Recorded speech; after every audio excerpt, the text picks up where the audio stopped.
My name is Molly. I'm 32 and married to Justin, who is 35 and works in an office.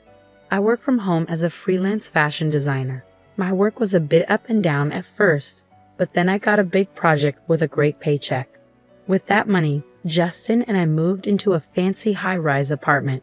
Since I wanted to live in such a nice place, I agreed to cover the rent myself.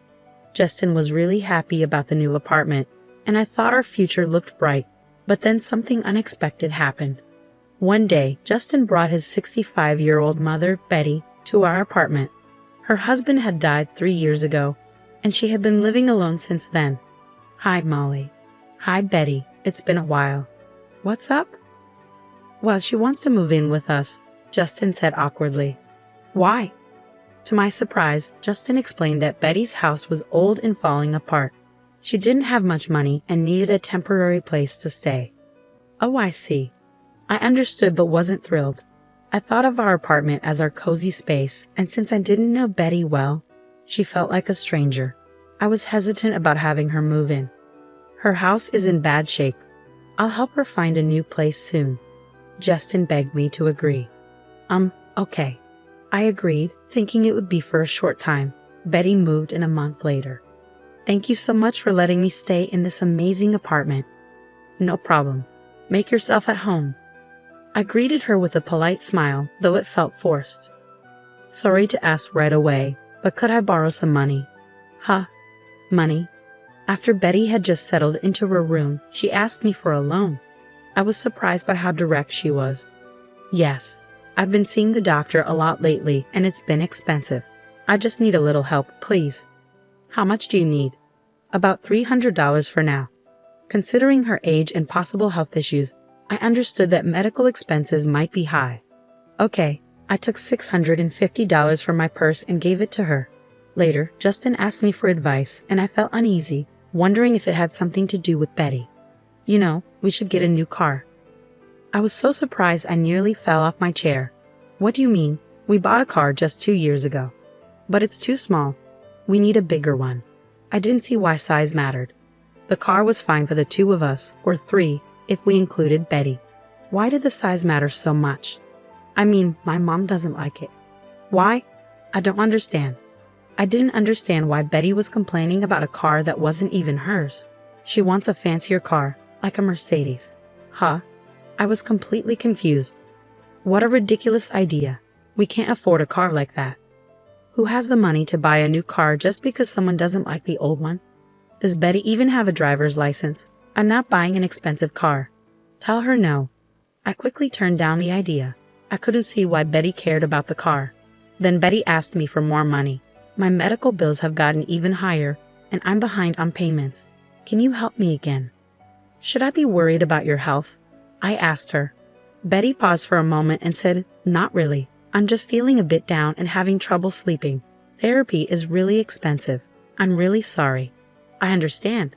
So how much do you need? About $1,000 for now. $1,000.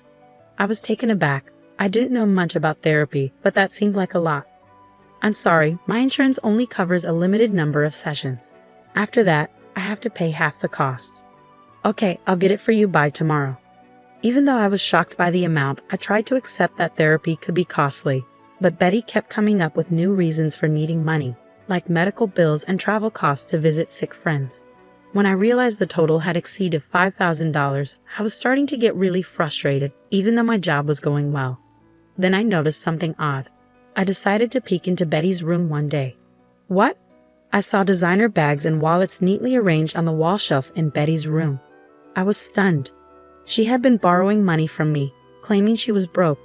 But here she was with expensive items. I started to doubt the truth about her medical bills. A month later, Betty came to me asking for more money. Can you please wait? She said, almost angrily. I decided it was time to confront her. So I called Justin, who seemed unaware of what was happening. I need to ask you about Betty. What's she using the money for? Wait, what's going on, Melly? Justin had no idea what I was talking about. For my therapy sessions, prescriptions, and, Betty mumbled, not just those. Right, you've been buying designer clothes, bags, and other expensive things. Are you really seeing a therapist? Of course. Then show me the receipts. You must have them, right? When I pressed her with this direct question, she couldn't come up with a response.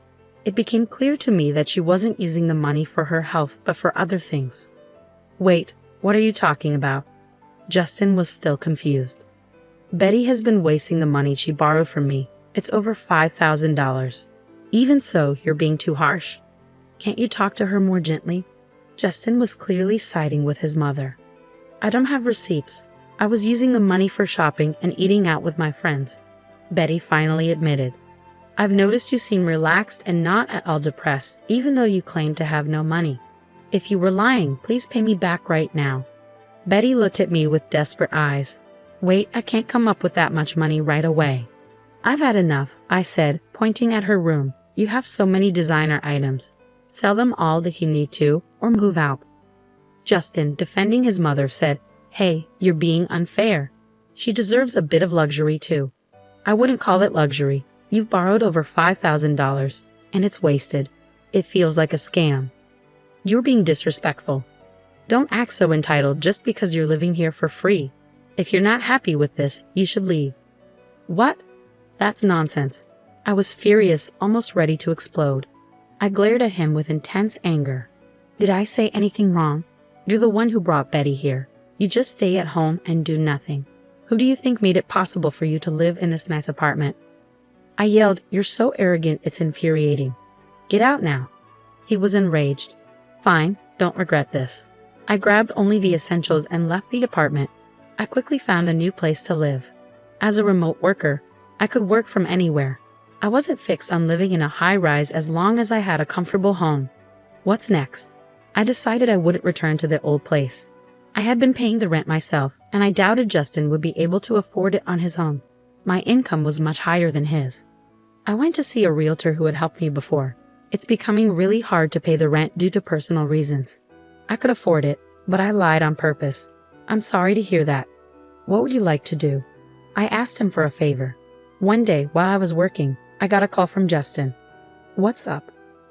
What do you mean? What? What have you done? He told me the lease was canceled and that I needed to move out. Yes, I asked the property agent to end the lease. I don't live there anymore, so why should I keep paying the rent? Don't you understand that? But my mom and I still live there. That's ridiculous. I was stunned and sighed in frustration.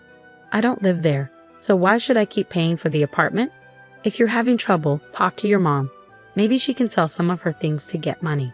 I said it with a touch of sarcasm. Shut up. You were the one who wanted to live in a high-rise.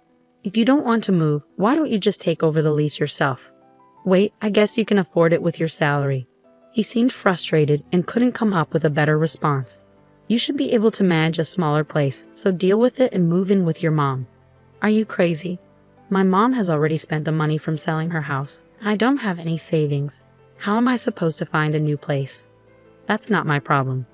I was surprised he had no savings, especially since he'd been relying on my income. I realized how irresponsible both he and his mother had been. You brought this on yourself. Figure it out from now on. Are you saying we'll be homeless? You're still my wife. I told you to deal with it yourself. I'm leaving. I'm done with this. Goodbye. I hung up on him. A few minutes later, my phone rang again.